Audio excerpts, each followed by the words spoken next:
College படிக்கிற பையனுக்கு புருஷன் பொண்டாட்டி தனியா இருக்கும்போது டிஸ்டர்ப் பண்ணக்கூடாது அப்படிங்கிற பேசிக் நாலேஜ் கூடயா இல்லாம இருக்கும். என்னடா பல்லவா இப்படி பண்ணி வச்சிருக்கிற அப்படிங்கிற மாதிரி தான் தோணுது.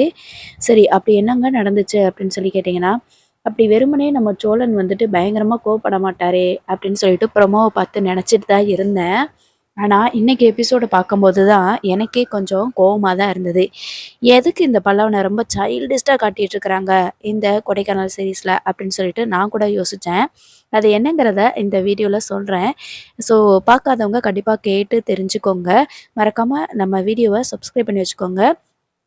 சரி, இப்ப கதைக்குள்ள போலாம். இந்த பல்லவன் வந்து பார்த்தீங்கன்னா, ரொம்ப இங்க வந்ததுக்கப்புறமா ரொம்ப சைல்டிஷ்டா பிஹேவ் பண்ணிட்டுருப்பாரு. "என்ன நீ இந்த ட்ரெஸ்ஸ மாத்திட்டு வந்திருக்கிற? இப்ப தானே வேற ட்ரெஸ் போட்டிருந்த. அதுக்கு முன்னாடி வேற ட்ரெஸ்ஸா மாத்திட்ட." அப்படின்ற மாதிரி சோழன பார்த்து கேட்க, இப்படிலாம் ஓவரா பண்ணிக்கிட்டு இருக்கிறாரு. ஒரு பொண்ண லவ் பண்ணி, அந்த பொண்ண ரூம்க்குலாம் கூட்டிட்டு போக தெரிஞ்சது.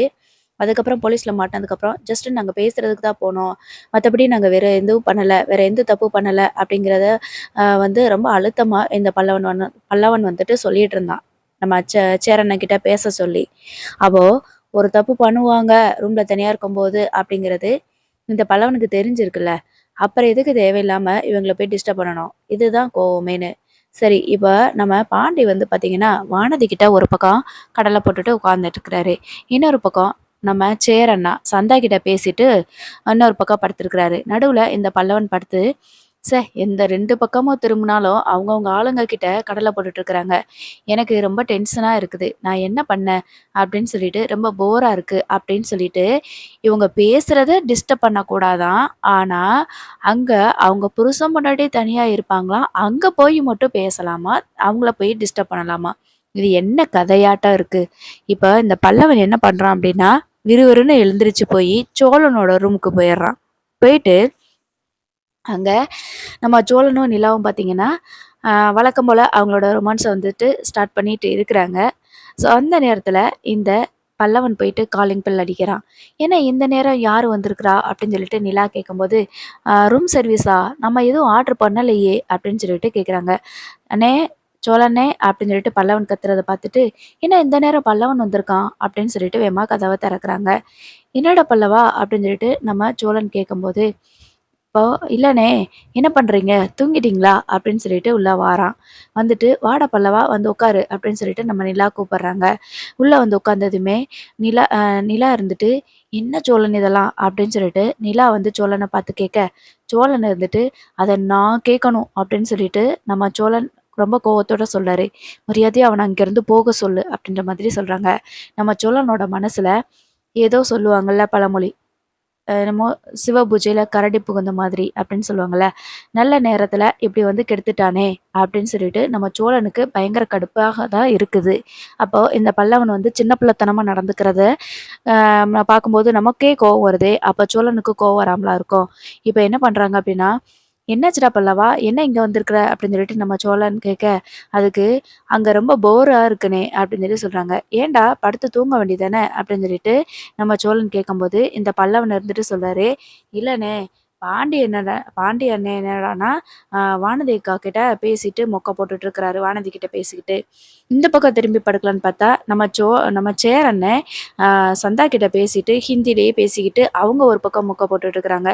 "எனக்கு தூக்கமே வரலண்ணே, அதான் இங்க கிளம்பி வந்துட்டேன்." அப்படின்னு சொல்லி சொல்றாங்க. "டேய், அவங்க பேசிக்கிட்டு இருந்தா, உனக்கு தூக்கம் வரலன்னா இங்கே கிளம்பி வந்துருவியாடா?" அப்படின்னு சொல்லிட்டு கேட்குறாங்க. அதுக்கு நிலா இருந்துட்டு, "கொஞ்சம் அமைதியா இருங்க சோழன்" அப்படின்னு சொல்லிட்டு கண்ண காட்டுறாங்க. அதுக்கப்புறமா, "ஆமாண்ணே, எனக்கு அங்க போர் அடிக்கி. அண்ணே, எனக்கு தூக்கம் வரல. உங்களுக்கு தூக்கம் வருதா?" அப்படின்னு சொல்லிட்டு கேட்கும்போது, நிலா இருந்துட்டு, இல்லடா பல்லவா, எனக்கு தூக்கம் வரல" அப்படின்னு சொல்லி சொல்றாங்க. உடனே சோழன் இருந்துட்டு, "ஏன் அப்படி சொன்ன? தூக்கம் வருதுன்னு சொல்ல வேண்டியது தானே?" அப்படின்ற மாதிரி சோழன் வந்து தலையில தலையில அடிச்சுக்கிட்டு பதில் சொல்றாரு. அதுக்கு நிலா இருந்துட்டு, "என்னடா பல்லவா?" அப்படின்னு சொல்லிட்டு கேட்குறாங்க. கேட்டதுமே, "ஏனே ஏன்னி நம்ம வந்து விளையாடலாமா ஏதாவது?" அப்படின்னு சொல்லி சொல்றாங்க. "என்னடா விளையாட முடியும் இந்த நேரத்துல?" அப்படின்னு சொல்லிட்டு கேட்குறாங்க.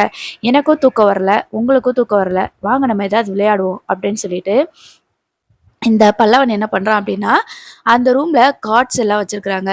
"ஏய், இங்க பாருங்க அண்ணி, கார்ட்ஸ் எல்லாம் வச்சிருக்கிறாங்க. பேசாம கார்ட்ஸ் விளையாடலாமா? நம்ம 3 பேர் இருக்கோம்ல" அப்படின்னு சொல்லிட்டு விளையாட ஆரம்பிக்கிறாங்க. "டேய், விளையாடுற நேரமாடா இது?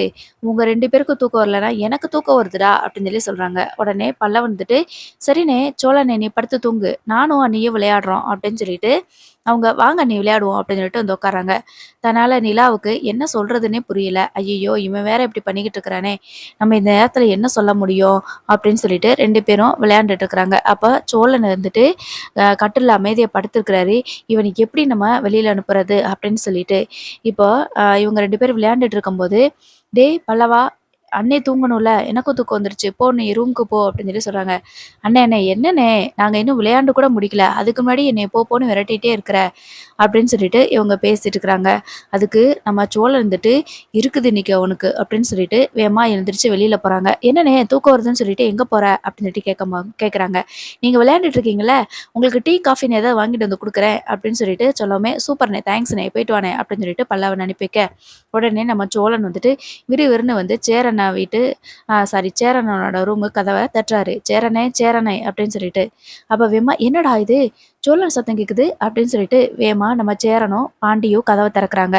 "என்னண்ணே பண்ணிட்டு இருக்கீங்க?" அப்படின்னு சொல்லிட்டு கேட்கும்போது, "ஏய் என்னடா? எதுக்குடா இவ்வளோ கோவத்துல வந்து கத்திக்கிட்டு இருக்கிற இந்த நேரத்துல?" அப்படின்னு சொல்லிட்டு கேட்கும்போது, "ஆமா, நீங்க 2 பேரும் உங்க ஆளுங்க கிட்ட கடல போட்டுக்கிட்டு நிம்மதியா இருங்க.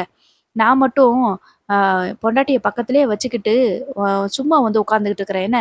நான் எதுக்கு வந்திருக்கேன்னே தெரியாம, இப்போ என்ன நடந்துட்டு இருக்குன்னு தெரியுமா?" அப்படின்னு சொல்லிட்டு இந்த சோழன் கோவத்துல கத்த, "அப்படி என்னடா நடந்துச்சு? ஏன்டா வந்து கத்திட்டு இருக்க?" அப்படின்னு சொல்லி கேட்கும்போது, "அந்த அளவுக்கு காதல் மயக்கத்துல இருக்கீங்க நீங்க.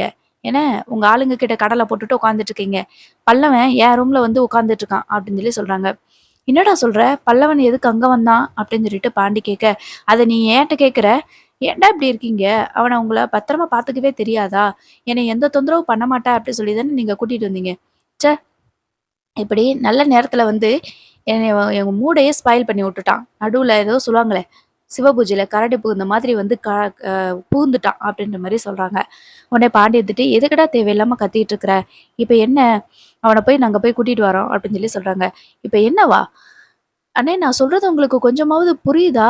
அப்படின்னு சொல்லிட்டு நம்ம அ பா பாண்டிச்சேரன பார்த்துட்டு சோழன் வந்து கத்துறாரு. இது ஒரு பக்கம் இருக்க, இப்போ சந்தாவ சேரன் என்ன சொன்னாங்க, "அடுத்த வருஷம் நமக்கு கல்யாணம் ஆகும். நான் உன்னைய இங்க கொடைக்கானலுக்கு கூட்டிட்டு வந்து எல்லா இடமும் சுத்தி காட்டுறேன். இங்க நம்ம வருவோம் கல்யாணத்துக்கு அப்புறம்" அப்படின்னு சொல்லி சொல்றாருல்ல. அப்ப அவருக்கு கல்யாணம் ஆகும்போது மட்டும் தனியா கூட்டிட்டு வரணும். அதே மாரி பாண்டியும் வானதிய கூட்டிட்டு வரணும்னு ஆசைப்படுறாருல்ல. அப்ப அதே மாரி தானே சோழனுக்கும் ஆசை இருக்கும். தன் பொண்டாட்டி கூட தனியா இருக்கணும் அப்படின்னு சொல்லிட்டு. இப்ப சேரன் இருந்துட்டு, "டேய் அவன் தெரியாம வந்திருப்பான்டா. சின்ன பையன்டா. அவனுக்கு என்ன தெரியும்?" அப்படின்னு சொல்லி சொல்றாங்க. ஏன்னே, புருஷன் பொண்டாட்டி தனியா இருக்கும்போது போய் டிஸ்டர்ப் பண்ணக்கூடாது அப்படின்னு சொல்லிட்டு, "காலேஜ் படிக்கிற பையனுக்கு என்ன தெரியாதா? நீங்க இப்படியே சொல்லி சொல்லி அவன இது பண்ணிட்டே இருங்க" அப்படின்னு சொல்லிட்டு நம்ம பாண்டிச்சேரன பார்த்துட்டு நம்ம சோழன் பயங்கரமா கத்த, "சரி நம்ம போய் அவன போய் கூட்டிட்டு வந்துரலாம்" அப்படின்னு சொல்லிட்டு இவங்க போறாங்க. அப்ப பல்லவன் வந்துட்டு சீட்டு விளையாண்டுட்டு இருக்கும்போதே, "டேய் பல்லவா! நீ எதுக்குடா இங்க வந்த? நாங்க பேசிட்டு இருக்கிறோம்னு சொல்லிட்டு நீ பாட்டுக்கு கிளம்பி வந்துட்டியா?" அப்படின்னு சொல்லி சொல்றாங்க. "ஆமாண்ணே எனக்கு போர் அடிக்குது. இங்க ஆளுக்கு ஒரு பக்கம் பேசிட்டு இருக்கிறீங்க. அப்புறம் நான் இத மட்டும் பார்த்துட்டு நான் என்ன பண்றது? எனக்கு போர் அடிச்சுச்சு. அதான் நிலானி கூட விளையாடலாம்னு சொல்லிட்டு இங்க வந்துட்டேன்" அப்படின்னு சொல்லி சொல்றாங்க. "டேய் அவங்களுக்கு தூக்கம் வரும்லடா. ஏன்டா டிஸ்டர்ப் பண்ணிக்கிட்டு இருக்கிற? வா போவோம்" அப்படின்னு சொல்லி சொல்றாங்க. "போண்ணே நான் வரமாட்டேன். இங்க நாங்க விளையாண்டுட்டு இருக்கிறோம். நான் அப்புறம் வாரேன்" அப்படின்னு சொல்லி சொல்றாங்க. "என்னடா பல்லவா புரியாம பேசிட்டு இருக்கிற? வா இனிமே நாங்க ஃபோன்ல பேசல போதுமா? எங்ககிட்ட சொல்லிட்டு ஒரு வார்த்தை சொல்லிட்டு வந்திருக்கலாம்ல. இல்லன்னா கிளம்பும்போதாவது சொல்லியிருக்கலாம்ல. ஏன்டா இப்படி பண்ணிட்டு இருக்கிற? சரி வா, வா ரூமுக்கு போவோம் நம்ம. அவங்க 2 பேரும் தூங்கட்டும். அப்பதான் காலையில நெறைய இடத்துல சுத்தி பார்க்க முடியும்" அப்படின்னு சொல்லிட்டு கூட்டிட்டு போயிர்றாங்க. இப்ப சோழன் இருந்துட்டு நிலா கிட்ட, "ஏன் ஏன் இப்படி இருக்க? இப்போ உனக்கு சந்தோஷமா? நான் தான் சொன்னேன்ல, யாரையுமே கூட்டிட்டு வர வேண்டாம். நம்ம 2 பேர் மட்டும் தனியா வருவோம்ன்னு சொல்லிட்டு, இப்போ இவன் வந்து இப்படி உட்காந்துக்கிட்டான் பாரு. நீயும் எனக்கு தூக்கம் வரல, வா விளையாடுவோம்ன்னு சொல்லிட்டு கூப்பிடுற. தூக்கம் வருதுடா பல்லவா, காலையில போய் விளையாடலாம். நீ ரூமுக்கு போன்னு உனக்கு சொல்லத் தெரியாதா?" அப்படின்னு சொல்லிட்டு நம்ம சோழன் வந்துட்டு ரொம்பவே நம்ம நிலாவ திட்டுறாரு. இதே மாரி தான் மறுநாள் காலையிலயும் இவங்க வந்து பார்த்தீங்கன்னா, ஒரு ஃபாரஸ்ட்டுக்கு ட்ரெக்கிங் போறாங்க. அந்த ஃபாரஸ்ட்ல நம்ம பல்லவன் தொலைஞ்சு போயிறாரு. அப்ப இந்த பல்லவன் வந்துட்டு ஃபோட்டோ எடுக்க போறேன், செல்ஃபி எடுக்க போறேன் அப்படின்னு சொல்லிட்டு, எல்லா இடத்துலயும் போயிட்டு மிஸ் ஆயிர்றாரு. வேற வேற இடத்துக்கு போயிட்டு. அப்போ இவன காணோம்னு சொல்லிட்டு எல்லாருமே தேடி கண்டுபிடிக்கிறாங்க. இங்க இவங்க நம்ம எப்படியாவது அ சோழனும், நிலாவும் இன்னைக்கு நைட்டு கிளம்ப போறோம். அதுக்கு முன்னாடி நம்ம போயிட்டு ஜாலியா இருக்கலாம் அப்படின்ற மாதிரி அவங்க நினைச்சிட்டு இருப்பாங்க. அப்ப இந்த அ பல்லவன தேடுறதுலயே பாதி நேரம் போயிரும். ஸோ இதுவுமே பயங்கர கடுப்பாகும் நம்ம சோழனுக்கு. அப்பதான் கோவத்துல மறுபடியும் சொல்லுவாரு, "இதுக்கு எல்லாத்துக்குமே காரணம் நீ மட்டும் தான். உன்னால தான் இவ்வளோ பிரச்சனையும். புருஷன் பொண்டாட்டி கூட தனியா புருஷன் கூட தனியா வர்றதுக்கு உனக்கு அவ்வளோ என்ன பயம்? இல்ல அப்படி என்ன போர் அடிக்குது உனக்கு? அப்படின்னு சொல்லிட்டு பயங்கரமா நம்ம சோழன் திட்ட ஆரம்பிக்கிறாரு. இது போதுமா உனக்கு? நான் தான் சொன்னேன்ல, கூட்டிட்டு வந்தா கண்டிப்பா நம்ம நிம்மதியா இருக்க முடியாதுன்னு சொல்லிட்டு. வீட்ல தான் நம்மளால நிம்மதியா இருக்க முடியல. தனியா கொஞ்ச நேரம் கூட உன் பக்கத்துல உட்காந்து பேசக்கூட முடியல. நான் அப்ப ஏதாவது சொல்றேனா? வீட்ல இருக்கும்போது இந்த மாதிரி ஏதாவது உன்கிட்ட தனியா பேசணும் அப்படின்னு சொல்லிட்டு ஏதாவது சொன்னேனா? எதுவும் சொல்லல. ஏன்னா அது வீடு. குடும்பத்துல எல்லாருமே இருக்க தான் செய்வாங்க. கூட்டு குடும்பமா இருக்கும்போது, அப்படி எதுவுமே பொண்டாட்டிய தனியா கூட்டு பேச முடியாது. அதனால தான் நான் உன்னைய தனியா தனி தனி ஹனிமூனுக்கு கூட்டிட்டு வந்தேன். ஆனா, நீ அதையுமே இப்படி கெடுத்து வச்சிருக்கிற அப்படின்னு சொல்லி கத்த, உடனே இந்த நிலா இருந்துட்டு, என்னைய மன்னிச்சிருங்க. எல்லாத்துக்கும் காரணம் நான் தான். இந்த ட்ரிப்ப உங்ககிட்ட கேட்டிருக்கவே கூடாது. ஹனிமூனுக்கு போவோம்னு நான் சொல்லியிருக்கவே கூடாது. நான் அப்படி ஆரம்பிச்சு விட்டதுனால தானே இவ்வளோ பிரச்சனையும். கூட்டு குடும்பத்தில இருக்கமே, நம்ம இப்படி தனியா மட்டும் வரக்கூடாதே அப்படின்னு சொல்லிட்டு, எல்லாருமே வந்தா ஜாலியா என்ஜாய் பண்ணலாமே நெனச்சது என் தப்பு தான் அப்படின்னு சொல்லி சொல்றாங்க. அதுக்கு நம்ம சோழன் இருந்துட்டு, நீ நெனச்சதுல நான் எந்த தப்பும் சொல்லல. ஹனிமூன் அப்டின்னா, அது புருஷன் பொண்டாட்டி தனியா வந்தா, ஒருத்தருக்கு ஒருத்தர் நெறைய புரிஞ்சுக்கிருவோம். நெறைய விஷயங்கள் நமக்குள்ள அண்டர்ஸ்டாண்ட் ஆகும் அப்டிங்கிறதுனால தான், காலங்காலமா ஹனிமூனுக்கு தனியா போயிட்டுருக்காங்க. ஆனா, அதுக்கு நீ இடம் குடுக்காம, இங்கேயும் குடும்பத்த கூட்டிட்டு வந்துட்டு பாத்தில்ல, நேத்து என்னடான்னா, அவன் ரூம்ல வந்து உட்கார்ந்துகிட்டு இருக்கிறான். இன்னைக்கு அவன் தொலைஞ்சு போயி இவ்வளோ நேரம் ஆச்சு தேடுறதுக்கு. இத நான் சொன்னேன்னா, சேரன என் மேல கோவப்பட்டுட்டு இருக்கிறாங்க. நீ என்னடான்னா, எனக்கு அட்வைஸ் பண்ணிட்டு இருக்க அப்டின்ற மாரி பயங்கரமா கத்திட்டு நம்ம சோழன் வந்து அங்கருந்து "வந்து தொலை! எல்லாம் என் நேரம்" அப்படின்னு சொல்லிட்டு கூட்டிட்டு போறாரு. நிலாவுக்கு இத நினைச்சு ரொம்பவே வருத்தப்பட்டு ஃபீல் பண்ணிட்டு இருக்கிறாங்க. ஸோ ஒரு இடத்துல போயிட்டு உட்காரும்போது, நம்ம பல்லவன் வந்துட்டு "சாரிண்ணே, என்னால தான் எல்லா பிரச்சனையும்" அப்படின்ற மாதிரி சொல்லும்போது, சோழன் வந்துட்டு "மரியாதையா போயிர்றா! தேவையில்லாம என்கிட்ட எதுவும் பேசிக்கிட்டு இருக்காத. ஒரு சின்ன பையனுக்கு தெரியறது கூட உனக்கு தெரியாதா? டிஸ்டர்ப் பண்ணக்கூடாது" அப்படின்னு சொல்லிட்டு, நாங்க ஒண்ணும் இங்க சுத்தி பார்க்கறதுக்கு வரல" அப்படின்னு சொல்லி சொல்றாங்க. "எனக்கு புரியுதுண்ணே, என்னைய மன்னிச்சிருண்ணே" அப்படின்னு சொல்லிட்டு பல்லவன் வந்து சொல்லிட்டு இருக்கிறாங்க. அதுக்கப்புறமா, "சரி விடுறா பல்லவா! தேவையில்லாம எதையும் நீ இனிமே பண்ணிக்கிட்டு இருக்காத. எங்க கூடவே இரு." அப்படின்னு சொல்லி நம்ம சோழன் சொல்லிர்றாரு. இப்ப எல்லாருமே கிளம்பி வந்து பார்த்தீங்கன்னா, அவங்கவங்க ரூமுக்கு வந்து போயிர்றாங்க. அப்ப சோழன் வந்து நிலா கிட்ட அப்படியே நிலா வந்து அமைதியா கோவத்துல அழுதுகிட்டே உட்கார்ந்துட்டு இருக்கும்போதே, "இப்ப எதுக்கு தேவையில்லாம உட்கார்ந்து அழுதுட்டு இருக்கிற?" அப்படின்னு சொல்லிட்டு நம்ம சோழன் வந்து கேட்குறாங்க.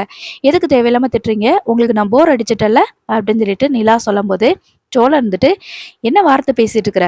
போர் அடிச்சுட்டா அது இதுன்னு சொல்லிட்டு. நீ தான் என்னைய பார்த்து சொல்ற. உங்க கூட இருக்கிறது எனக்கு போர் அடிக்குதுன்னு நீ தான் சொல்ற. நான் ஒண்ணும் சொல்லல." அப்படின்னு சொல்லி சொல்றாங்க. "இப்ப எதுக்கு என்னைய திட்டுறீங்க?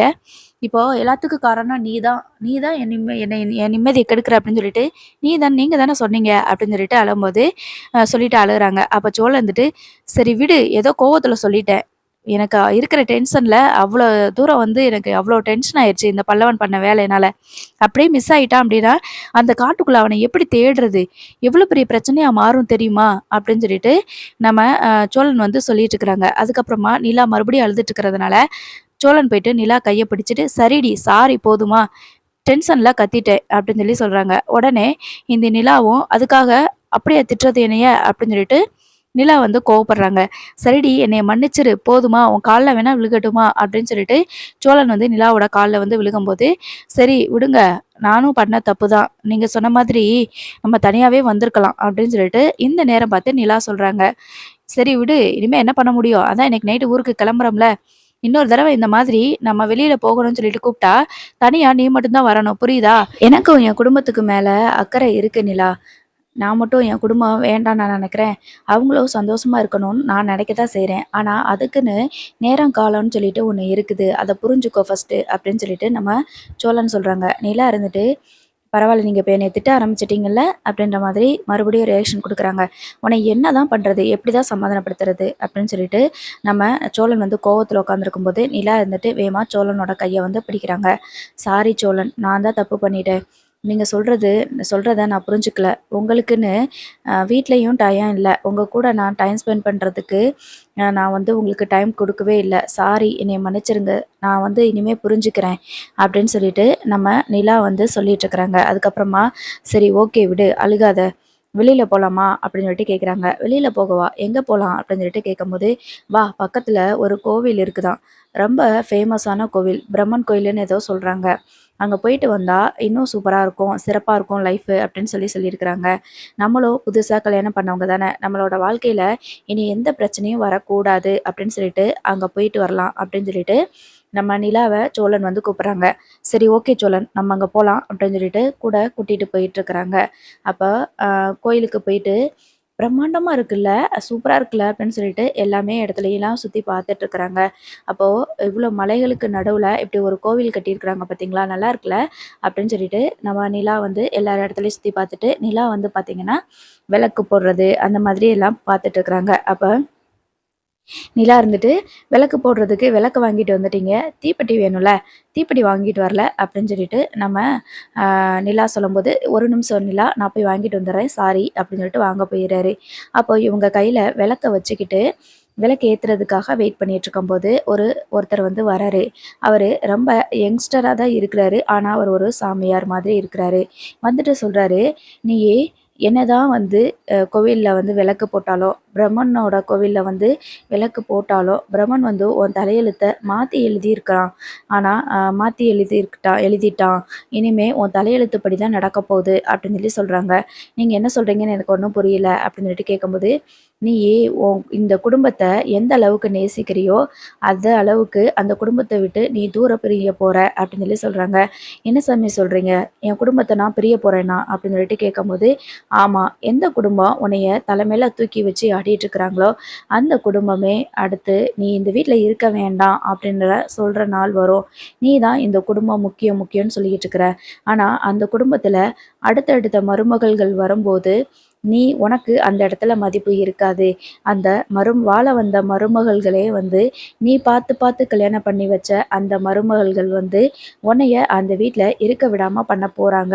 இது நடக்கத்தான் போகுது. இது உன்னோட விதி. நீ உன் பிறந்த வீடும் இல்லாம, உன் புகுந்த வீடும் இல்லாம இருக்க போற." அப்படின்னு சொல்லி சொல்றாங்க. "இதெல்லாம் எதுக்கு சாமி நடக்குது? நான் நல்லது தானே நெனச்சேன்." அப்படின்னு சொல்லி சொல்லும்போது, "இது அந்த குடும்பத்துல வந்த சாபத்த மாத்துறதுக்காக நீ அந்த குடும்பத்துக்கு போயிருக்கிற. இப்ப அந்த குடும்பத்தோட சாபமெல்லாம் நீங்கி, இப்ப உன் மூலியமா அந்த குடும்பத்துல சாபத்தெல்லாம் நீக்கி உன் மூலியமா தான் அந்த குடும்பத்தோட சாபமெல்லாம் நீங்கிருச்சு. இப்போ அந்த சாபமெல்லாம் உன்னைய பிடிச்சிருக்குது. அதனால தான் இப்ப வந்த வினை இது." அப்படின்னு சொல்லி சொல்றாங்க. "நீங்க சொல்றது எனக்கு எதுவுமே புரியல. என்ன நடந்தாலும் சோழன் வந்து என்னைய கண்டிப்பா விட்டு குடுக்கவே மாட்டாரு. சோழன் என்னைய விட்டுட்டு போகவே மாட்டாரு. என் புருஷன் இருந்தா எனக்கு அதுவே போதும்." அப்படின்னு சொல்லி சொல்றாங்க. அதுக்கப்புறமா, "நீ சொன்னது சரிதான். உன் புருஷன நீ நல்லா பார்த்துக்கோ. உன் புருஷன் மட்டும் தான் உனக்கு எப்பயுமே சப்போர்ட்டா இருப்பான். உன் புருஷன் மனசு கஷ்டப்படுற மாதிரி நீ எதுவும் செய்யக்கூடாது." அப்படின்ற மாதிரி சொல்லுவாங்க. அவர் மட்டும் உன் புருஷன் மட்டும் உன் கூட இல்ல அப்டின்னா, இந்த குடும்பத்துல உன்னை யாரும் மதிக்க மாட்டாங்க. அந்த புருஷன் உனக்கு பிடிக்காத மாதிரி நீ நடந்துக்க கூடாது அப்டின்ற மாரி சொல்லுவாங்க. "இது எப்படி சாமி? இந்த குடும்பத்துலேருந்து நான் பிரியக்கூடாது. இந்த குடும்பம் எனக்கு ரொம்ப முக்கியமானது." அப்டின்னு சொல்லி சொல்லும்போது, அது எல்லாம் எதுவுமே தல விதிப்படி என்ன நடக்கணுமோ அதுதான் நடக்கும். ஆனா, இப்போ நீ அந்த குடும்பத்து மேல வச்சிருக்கிற மரியாதைய விட, உன் புருஷன் மேல நீ மரியாதை அதிகமா வைக்கணும். உன் புருஷன் சொல்றத நீ கேட்கணும். ஏன்னா, அந்த குடும்பத்துல உனக்காக வாழ்றது, உனக்காக துடிக்கிற ஒரே இதயம் உன் புருஷன் மட்டும் தான். அதனால உன் புருஷன் நல்லா இருக்கணும்னு சொல்லிட்டு இந்த விளக்க போடு அப்படின்னு சொல்லி அந்த சாமியாரு சொல்லிட்டு போவாரு. நிலா மனசுல ரொம்ப கஷ்டமா இருக்கும். இந்த குடும்பத்த விட்டு நம்மள பிரிக்க போறாங்கன்னு சொல்றாங்களே, நம்ம அந்த குடும்பத்துல இருக்கவங்க எல்லாருமே நம்ம மேல பாசமா தானே இருக்கிறாங்க அப்படின்னு சொல்லிட்டு நினைச்சிட்டு இருக்கும்போது, சோழன் வந்துட்டு, "நிலா, நிலா என்னாச்சு நிலா?" அப்படின்னு சொல்லிட்டு கேட்பாங்க. "ஒண்ணும் இல்ல" அப்படின்னு சொல்லும்போது, "சாரி, தீப்பெட்டி வாங்கிட்டு வர்றது கொஞ்சம் லேட் ஆயிருச்சு. சரி விளக்கு போடுவோமா?" அப்படின்னு சொல்லிட்டு விளக்கு போடுறாங்க. போட்டுட்டு சாமியெல்லாம் கும்பிட்டுட்டு வரும்போது, நிலாவோட மனசுல கஷ்டமாவே இருக்குது. அந்த சாமியார் சொன்னது. "எதுக்கு இந்த குடும்பத்துல நம்மள இருக்க முடியாது, அந்த வீட்ல நம்ம இருக்க மாட்டோம்ன்னு சொல்லி சொல்றாங்களே, என்னவா இருக்கும்? என்ன நடக்கும்?" அப்படின்னு சொல்லிட்டு ரொம்ப குழம்பிட்டு இருக்கிறாங்க. அதுக்கப்புறமா நம்ம சோழன் இருந்துட்டு நிலாவோட கைய பிடிச்சு, "சரி இப்போ உனக்கு ரிலாக்ஸா இருக்கா? வா போலாம்." அப்படின்னு சொல்லி சொல்றாங்க. அந்த சாமியார் இன்னொரு விஷயமும் சொல்லியிருப்பாரு. "உனக்காக துடிக்கிற ஒரே இதயம் சோழன் மட்டும் தான். நீ நல்லா இருக்கணும் அப்படின்னு நினைக்கிறது சோழன் தான். சோழன மட்டும் நீ மனசுக்குள்ள நல்லபடியா வச்சுக்கோ. அவன மரியாதையா நடத்து." அப்படின்னு சொல்லிட்டு நம்ம இந்த சாமியார் வந்து சொல்லியிருக்கிறத நிலா வந்து நினைச்சு பார்ப்பாங்க. அதுக்கப்புறம் சோழனோட கைய இறுக பிடிச்சுட்டு, "சாரி சோழன்" அப்படின்னு சொல்லி சொல்லுவாங்க. "என்னாச்சு நிலா? மறுபடியும் மறுபடியும் அதே சொல்லிக்கிட்டு இருக்கிற? அதான் நம்ம சண்டையெல்லாம் சமாதானமா ஆயிருச்சுல்ல. சரி விடு. இப்போ நீ இல்லைனாலும் பின்னாடி என்னைய நல்லா புரிஞ்சுக்கிருவ. அதனால ஒண்ணும் பிரச்சனை இல்ல. வா போலாம்." அப்படின்னு சொல்லிட்டு கூப்பிட்டுட்டு போயிட்டுருக்கிறாங்க. அதுக்கப்புறம் நிலா வந்து சோழனோட தோள்ல வந்து சாஞ்சுக்கிட்டேன்னு, "கொஞ்ச நேரம் இங்க உட்காருவோமா?" அப்படின்னு சொல்லிட்டு ஒரு பார்க் இருக்குது. அங்க வந்து உட்கார்றாங்க. சரி வா உட்காருவோம் அப்படின்னு சொல்லிட்டு உட்காந்துருக்குறாங்க.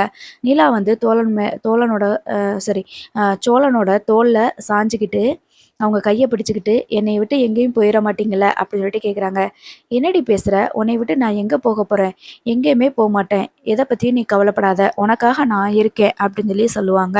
அதுக்கப்புறமா, "நான் தப்பு பண்ணிட்டேன். உங்களுக்கு எனக்கு உங்க குடும்பத்தில இருக்கவங்க எல்லாருமே முக்கியம் தான். அத விட நீங்க எனக்கு ரொம்ப முக்கியம் சோழன். நான் மனசார உங்கள விரும்பியிருக்கேன். உங்கள மனசார விரும்பி கல்யாணம் பண்ணியிருக்கேன்.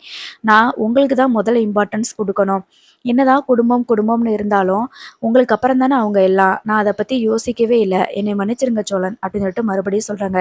"ஏய் நிலா, என்னடி ஆச்சு உனக்கு? நான் தான் விடுன்னு சொல்லிட்டேன்ல. இன்னைக்கு இல்லைன்னா, இன்னொரு தடவ நம்ம ஹனிமூனுக்கு வந்துக்குருவோம். சரியா? நமக்கு வருஷம் முழுக்க ஹனிமூன் தான். நீ இத பத்தி இப்ப நடந்தத பத்தி பெருசா எதுவும் நீ யோசிக்காத. உனக்காக நான் இருக்கேன். எப்பயுமே நான் இருப்பேன். எந்த சூழ்நிலையிலும் நான் உன்னை விட்டுட்டு போகவே மாட்டேன்." அப்படின்னு சொல்லிட்டு சோழன் ப்ராமிஸ் பண்றாங்க. நிலா இருந்துட்டு, "ஆமா சோழன், எப்பயுமே நீங்க எனக்கு வேணும். என் கூடவே நீங்க இருக்கணும். யாரு என்னைய வெறுத்தாலும், என்னைய வீட்ட விட்டு அனுப்புனாலும், நீங்க வந்து என் கூடவே இருக்கணும்னு" சொல்றாங்க. "என்னடி பேசுற? உன்னைய அந்த வீட்ட விட்டு யார் அனுப்ப போறது?" அப்படின்னுட்டு கேட்கும்போது, "இல்ல சோழன், அப்படி ஒரு சூழ்நிலை வந்தாலும் கூட, நீங்க எனக்காக நிக்கணும்." அப்படின்னு சொல்லிட்டு நம்ம நிலா வந்து சொல்றாங்க. "உனக்காக நான் எப்பயுமே இருப்பேன்டி. நீ கவலைப்படாத." அப்படின்னு சொல்லிட்டு நம்ம நிலாவ சோழன் வந்து மனச தேத்தி ஆறுதல் படுத்துறாரு. பார்ப்போம் இப்படிதான் நடக்குமான்னு.